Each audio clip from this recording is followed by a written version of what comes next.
तो वहां पर पता है क्या हुआ, वहां पर और भी उस फेस्टिवल में, उस मेले में कपड़े की दुकान वाला आया, कोई डिजाइन वाला आया, कोई कुछ वाला आया, कोई मुजस्समा लेकर आया, मुजस्समा ईरान से भी लोग आए मुजस्समा लेकर, कुछ लोग स्टेचू लेकर आए, कुछ लोग साइंस लेकर आए, अलग अलग तरीके पर लोग लेकर आए।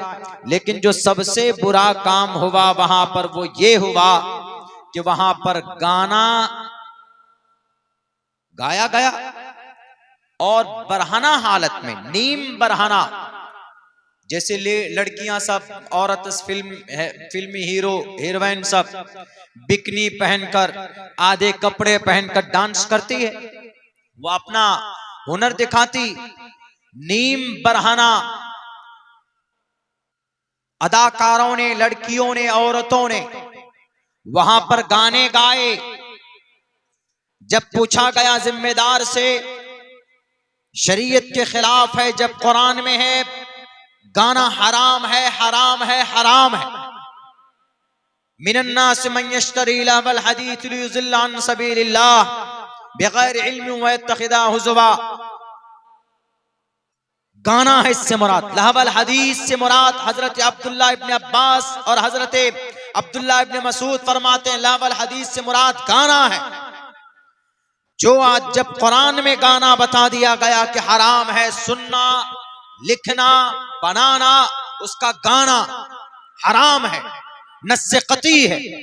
जब गाना हराम था तो फिर वहां रियाज में, कैपिटल जो राजधानी है, वहां पर गाना क्यों गवाया गया, वो भी मर्द से कम, लेडीज से। नीम बरहाना यानी पूरा आधा बदन खुला हुआ, बिकनी और स्कर्ट पहनकर गाना गा रही थी। उन्होंने कहा कि हम सिर्फ अभी तेल से हमारी आमदनी है, हम आमदनी बढ़ाना चाहते। अरे अल्लाह के दुश्मन, तुम सोचो,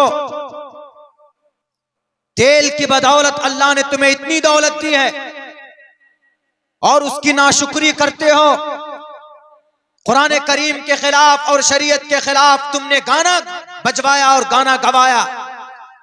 खिलाफ शरीयत काम होगा तो याद रखो, सुन लो, कोई भी हो, तुर्रम खां, अब्दुल्ला सालिम हो कि सऊदी या जजीरतुल अरब का कोई भी बादशाह हो, वो कुरान और हदीस से बढ़कर नहीं है, हमारे कुरान से बढ़कर नहीं है, हदीस से बढ़कर नहीं है। अगर अल्लाह नाराज हुआ तो तुम्हारे तेल के जो टैंक है और तेल जो जमीन से अल्लाह तुमको अता फरमाता है, ये कोई अब्बा के घर से नहीं निकालते तुम तेल, ये तेल अल्लाह देता है तुमको। और जब तुम उनकी नाशुक्री करोगे तो अल्लाह, जब किसी नियामत की नाशुक्री कोई बंदा करता है तो अल्लाह उसको छीन लेता है और तेल का टैंक और तेल का गढ़ा सूखेगा। हो सकता है कि तुम्हारे अंदर कहीं कहत साली आ जाए और भूखमरी की जिंदगी तुम गुजर बसर करने पर मजबूर ना हो जाओ। मेरे भाइयों, इसी पर बस नहीं हुआ, पता क्या हुआ फिर यह है कि उस फेस्टिवल में और ज्यादा आक्रोश पैदा करने के लिए काबतुल्लाह का क्यूब बनाया गया, यानी शीशे का ढांचा काबतुल्लाह का बनाया गया। और उस काबतुल्लाह के ढांचे के, काबतुल्लाह के ऊपर एक औरत, अमेरिकन म्यूजिशियन, एक अमेरिकी संगीतकार, गाने वाली, एक इज्जतदार तवाइफ, उस काबतुल्लाह के ऊपर छत पर, उसके डिजाइन पर, असली काबतुल्लाह पे नहीं बल्कि उसका एक डिजाइन बना गया, सेम है। अगर मैं झूठ बोलता हूं, मुझे पता है कि कटिहार पूर्णिया में सबसे पहले मेरे खिलाफ पर्चे निकालते हैं लोग कि अब्दुल्ला को नहीं बुलाया जाए जलसों में। कोई बात नहीं है, लेकिन नहीं बुलाओ जलसों में, अब्दुल्ला 100 मरतबा हक बात बोलने की जरूरत पड़ेगी तो मैं बोलूंगा। मैंने कुछ सालों पहले कहा था कि जजीरतुल अरब में मंदिर की शुरुआत हो चुकी है। हमारे जो शेख हजरात हैं, हमारे जो अरब के फरमारवा हैं, वो यहूदियों के निगरानी में काम कर रहे हैं। तो इसी कटिहार और पूर्णिया की धरती पर मेरे खिलाफ पर्चा निकाला गया कि अब्दुल्ला साहब झूठ बोलते हो। इसी साल के अप्रैल में 771 करोड़ रुपए से अबू धाबी के अंदर 27 एकड़ जमीन में एक मंदिर का इफ्तिताह करके प्राइम मिनिस्टर साहब आए हैं कि नहीं आए हैं, बताइए। जजीरतुल अरब में उस वक्त मेरे खिलाफ झूठ बोला गया था कि नहीं मौलाना तो झूठ बोलते हैं, लेकिन मेरी बात बिल्कुल सच हुई। क्यों? दलाइल की रोशनी में बोलने की इस नाचीज की आदत है। मेरे भाइयों, काबतुल्लाह का एक ढांचा बनाया गया और उस मनहूस उस औरत की ये जुर्रत और वहां की एडमिनिस्ट्रेशन की ये बेअदबी कि काबतुल्लाह के छत पर खड़े होकर और नंगे एकदम बिकनी पहनकर बाल खोलकर गाना गाए, उस गाना को गाए जिसके बारे में कुरान में कहा गया, व मिनन्नासि मन यश्तरी लहवल हदीस लियुज़िल्ल अन सबीलिल्लाह बिगैर इल्म व यत्तखिदा हुज़वा उलाइका लहुम अज़ाबुन अलीम। सुन लो, तुम में से जो लोग गानों को खरीद कर लाते, नबी के जमाने में नजर बिन हारिस एक शख्स था, जब नबी कुरान पढ़कर सुनाते तो वह आदमी ईरान जाता और वहां से किस्सा कहानियां लेकर आता, और जब देखता कि यह आदमी इस्लाम के करीब हो रहा, कुरान सुन रहा, तो फौरन उसको कहते कि आओ मैं तुम्हें रुस्तम और अस्फंदयार की लड़ाई की किस कहानियां सुना रहा। देखो तुम्हारे कुरान की बात से ज्यादा लजीज और ज्यादा मजेदार बात हमारे इस कहानी की किताब में है कि नहीं है, इसीलिए तुम ही बताओ कि तुम्हारा कुरान ज्यादा मजा देने वाला है कि हमारी ये किस्सा कहानी की किताब। नजर बिन हारिस तभी जाकर अल्लाह ने कुरान करीम की यह आयत नाजिल की थी। उस वक्त में कुरान के खिलाफ उन्होंने गाना और किस्सा कहानी लेकर आए थे। आज 250 गाना गाने वाली लड़कियों को, इज्जतदार तवाइफ को, बल्कि बाजारू औरत को वहां पर जगह दी गई है। तो आप क्या कहेंगे, नजर बिन हारिस वाला अमल है कि नहीं है? मेरे भाइयों, कितनी बड़ी तौहीन है बैतुल्लाह की, काबतुल्लाह की मुकद्दस जगह।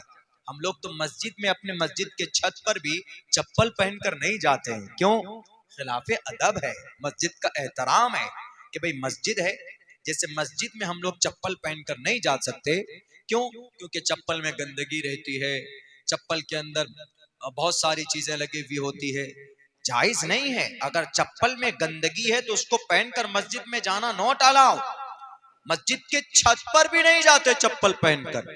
क्यों? मस्जिद है, ये पवित्र जगह है, पाक जगह है, अल्लाह को पसंद है ये जगह।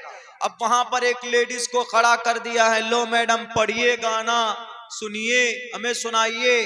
वो भी कहां? काबतुल्लाह के छत पर क्यूब बनाया गया शीशे का, और उसके ऊपर लोगों से कहा गया, वहां की एडमिनिस्ट्रेशन से, जिम्मेदारों से, कि आपने इतना बड़ा गुनाह अजीम को करने का कैसे इजाजत दिया आपने?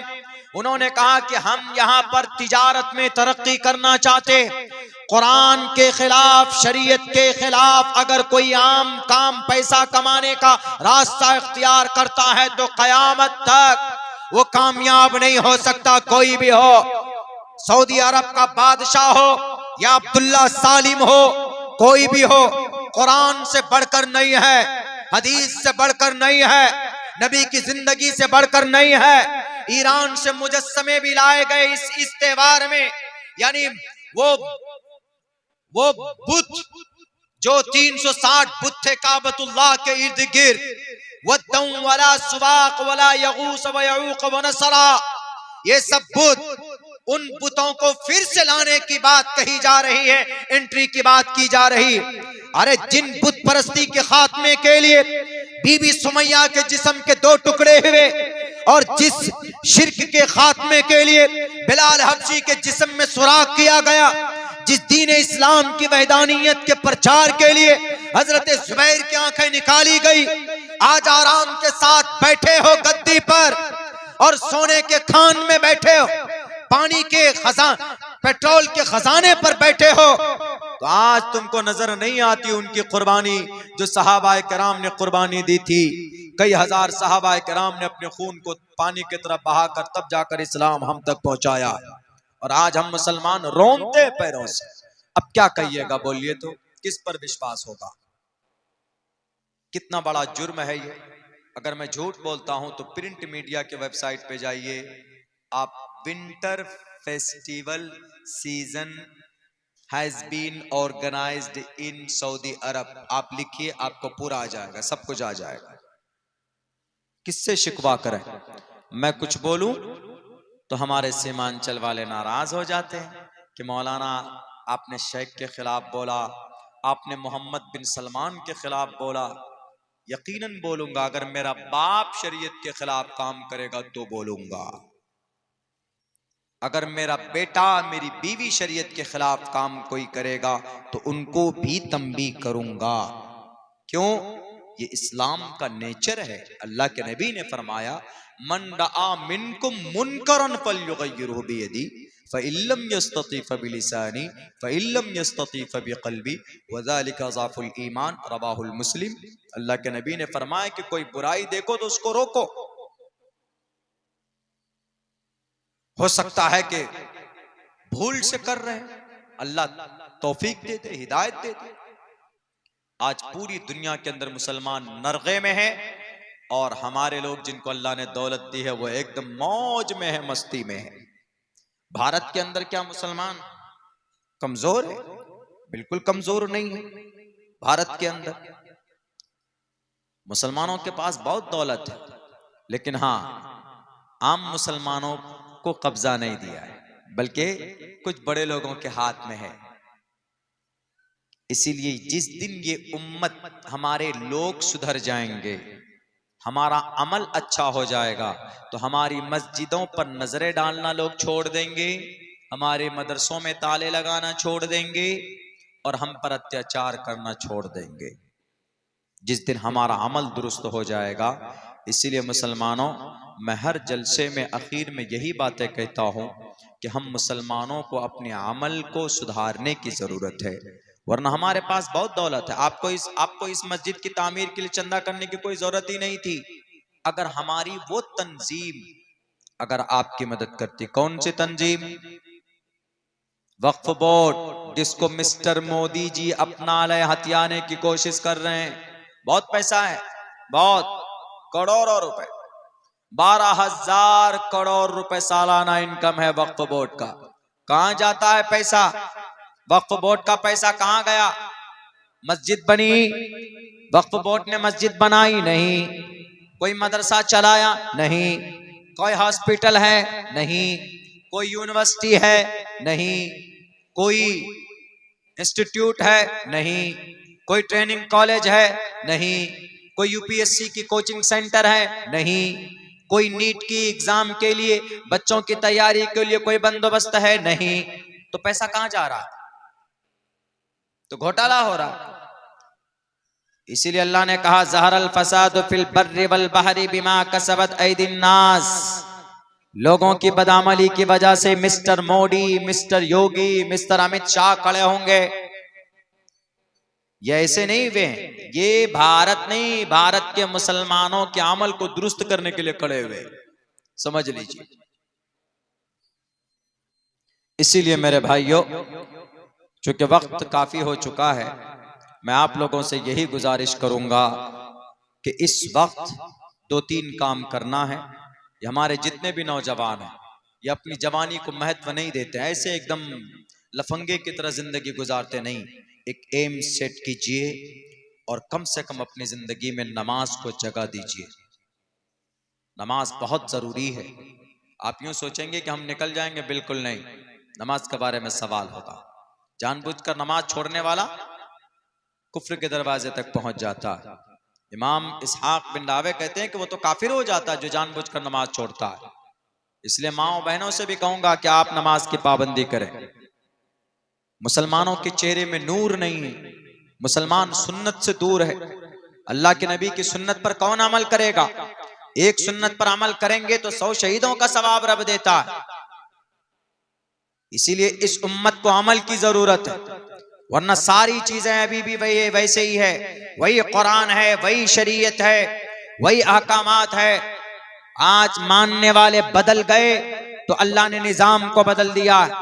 पहले वही साहबी थे, वही कुरान था, वही 5 वक्त की नमाज थी, लेकिन ये किसी से डरते घबराते नहीं थे। आज अगर किसी का नाम लो तो डरते और घबराते।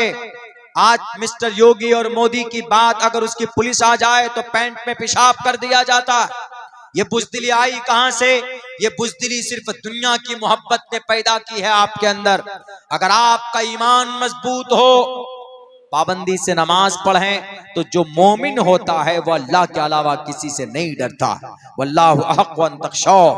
इसीलिए मैं यही कहूंगा, इन द एन आखिर के अंदर में जितने भी लोग बचे हैं, मैं जानता हूं कि आप लोगों को भी नींद आ रही है और हम भी बहुत ज्यादा थके हुए हैं। बहुत लंबा सफर करके पहुंचे, चंपारण यानी 400 किलोमीटर दूर का सफर करके पहुंचे आपके जलसे में।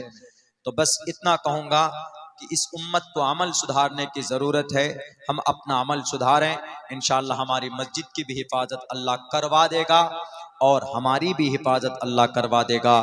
मैं दुआ करता हूँ अल्लाह सुब्हानहू व तआला से कहने सुनने से ज़्यादा अमल की तौफीक अता फरमाए।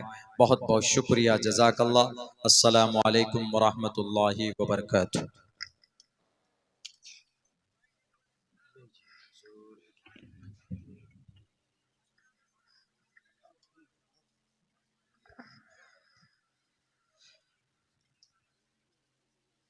आप हजरात जनाब सालिम साहब नहीं करेंगे अल्लाह नहीं पूछेगा, नमाज नहीं पढ़ेंगे तो अल्लाह सबसे पहले सवाल करेगा, क्योंकि नमाज फर्ज है, ज़रूरी है। ईमान के बाद सबसे बड़ा अमल मुसलमानों के लिए जो करने का है वो नमाज है। अल्लाह का कुरान कहता है अकीमुस्सलाह, नमाज कायम करो। इसीलिए हर एक मुसलमान के लिए ज़रूरी है टू ऑफर सलाह 5 times a day। It's a great responsibility for Muslim man women. हर एक मर्द औरत के लिए ज़रूरी है कि वह नमाज की पाबंदी करे। ज़कात हर किसी पर फ़र्ज नहीं है, बल्कि जो साहिब निसाब है उसी पर फ़र्ज है। हज हर किसी पर फ़र्ज नहीं है, कुछ शर्तों के साथ हज कुछ लोगों पर फ़र्ज होता है।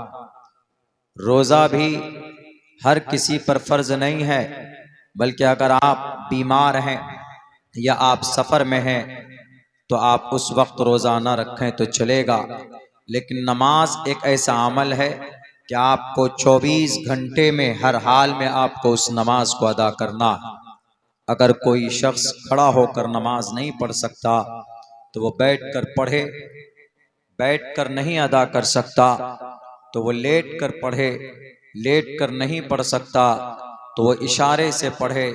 अलगर्ज नमाज किसी भी कंडीशन में किसी भी हालत में मुआफ नहीं हो सकती। अगर हम नमाज की पाबंदी करेंगे तो फायदा होगा। अल्लाह का कुरान कहता है इन्नस्सलात तन्हा अनिल फहशाई वल मुनकर, कि बेशक नमाज बेहयाई और बुरी बातों से रोकती है। लेकिन शर्त यह है कि नमाज को उसके औसाफ और उसके कमालात के साथ अगर अदा किया जाए तो नमाज अपना असर दिखाती। इसीलिए इस उम्मत के लोगों के लिए अभी मस्जिद की तामीर के साथ साथ उन मसाजिद को नमाजों से आबाद करने की ज़रूरत है। अगर हम सिर्फ पैसा खर्च करके मस्जिद बनाएंगे, उस पर नमाज अदा नहीं करेंगे, अजान नहीं होगी, तो फिर इन जालिमों की नापाक निगाहें हमारी मस्जिदों की तरफ उठती है। फिर वो अलग अलग तरीके से याचिका दाखिल करके कोर्ट के कानून का सहारा लेकर, कोर्ट का ऑर्डर लेकर हमारी मस्जिदों को बुलडोज करने की कोशिश करते हैं। उसमें सर्वे का कोई ऑर्डर देते हैं और फिर हमारी मस्जिदें हमारे हाथ से चली जाती। इसीलिए मुसलमानों, ज़रूरी कि जहां आप इतने फिक्रमंद हैं अल्हम्दुलिल्लाह कि आपने 2-3 महीने से इस जलसे को ऑर्गेनाइज किया है मस्जिद की तामीर के लिए, यकीनन ये अच्छा काम है। मरने के बाद आपकी निजात का ज़रिया भी है। ये मस्जिद होगी लेकिन उसके साथ साथ अगर आपने नमाज अदा नहीं की है, आप नमाज नहीं पढ़ते हैं, अपने बच्चों को नमाज का ऑर्डर नहीं करते हैं, तो कल क़यामत में अल्लाह सवाल करेगा, पूछेगा कि तुमने नमाज क्यों नहीं अदा की। मस्जिद तो तुमने बड़ी आलीशान बनाई थी, लेकिन तुम नमाज क्यों नहीं पढ़ते थे। Why did not you offer सलाह, क्यों नमाज अदा नहीं करते थे। इसीलिए जरूरी है, मरने के बाद सबसे पहला सवाल नमाज का ही होगा। तो इसीलिए नमाज अपनी जिंदगी के अंदर दाखिल करने की कोशिश कीजिए। मुसलमानों, इस जमीन पर पूरी दुनिया में तकरीबन 6 करोड़ 30 लाख मुरब्बा मील के इलाके में जमीन है। इस जमीन पर सबसे मुबारक कोई जगह अल्लाह को है। अल्लाह को इस पूरी पृथ्वी पर, बल्कि पूरे ब्रह्मांड में, पृथ्वी, ये पृथ्वी लोक है, ये एक ग्रह है। ऐसे ही चांद है, वो एक अलग ग्रह है।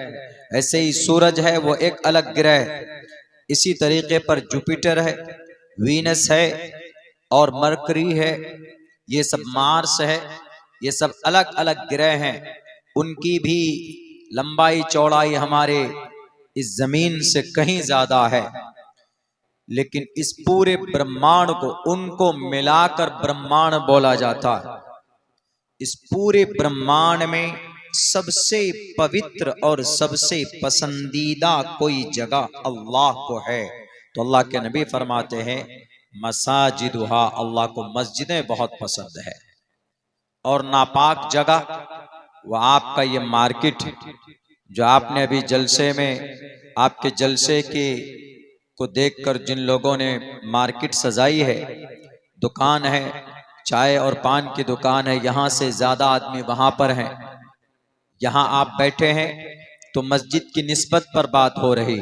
ये महफिल अल्लाह को पसंद है, लेकिन यहीं करीब में जो मार्केट है, जो बाजार है, वहां पर क्या हो रहा, वहां पर लोग हंस रहे होंगे, चाय पी रहे होंगे, या वहां पर बदनिगाही हो रही होगी, या वहां पर किसी की बुराई कोई कर रहा होगा। तो ये फर्क है। अहब्बल बिलादी इलल्लाहि मसाजिदुहा, मस्जिद में अल्लाह का जिक्र होता है, अल्लाह के लिए सजदा किया जाता है, इसीलिए अल्लाह को मस्जिद पसंद है। और मार्केट में दुनिया की बातें होती, मार्केट में झूठ बोला जाता है, मार्केट में बेईमानी होती, मार्केट में एक दूसरे के खिलाफ बुराइयां करते हैं। इसीलिए अल्लाह के नबी ने फरमाया कि रब को मार्केट बिल्कुल पसंद नहीं है। वाज़े लफ्जों में इरशाद मौजूद, इन्न अहब्बल बिलादी इलल्लाहि मसाजिदुहा, अल्लाह को मस्जिदें पसंद है। व अबग़ज़ुल बिलादी इलल्लाहि अस्वाक़ुहा, और अल्लाह को बाजार, मार्केट, चौक, चाय की दुकान, पान की दुकान, ये सारी चीजें अल्लाह को नापसंद है। वो इसलिए नापसंद है कि वहां पर खुराफात और गुनाह की बातें ज्यादा होती। इसीलिए इसका ये मतलब नहीं कि मौलाना बाजार अगर शैतान की जगह है तो हम नहीं जाएंगे, वहां जाना जायज नहीं, ऐसा नहीं। आप जाइए, अपनी जरूरत के हिसाब से काम कीजिए, वापस फौरन लौट आइए। वहां बैठकर चाय पान के साथ साथ एक दूसरे की बुराई, मौलाना अब्दुल्ला तो ऐसे हैं, अरे मेरे गांव में तुमने सुना उसके बारे में, वो ऐसा है, वो वैसा है।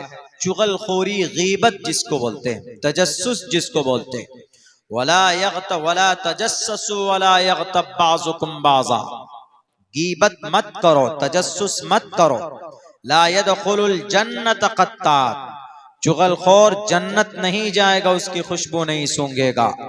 इसीलिए बाजार और मार्केट रब को नापसंद है। अच्छी चीज है मस्जिद के लिए कोशिश करना, किया है अल्लाह के नबी अलैहिस्सलातु वस्सलाम के प्यारे सहाबाए किराम ने किया।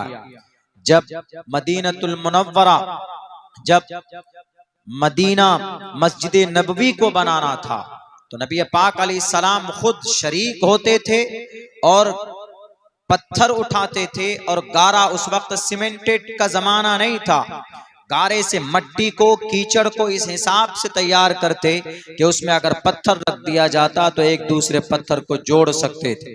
आज भी मट्टी से, गारे से उत्तर प्रदेश में ईंट के मकानात तैयार किए जाते हैं। तो अल्लाह के नबी अलैहिस्सलाम ने खुद उससे लगकर बनफ्से नफीस आपने मस्जिद की तामीर की है।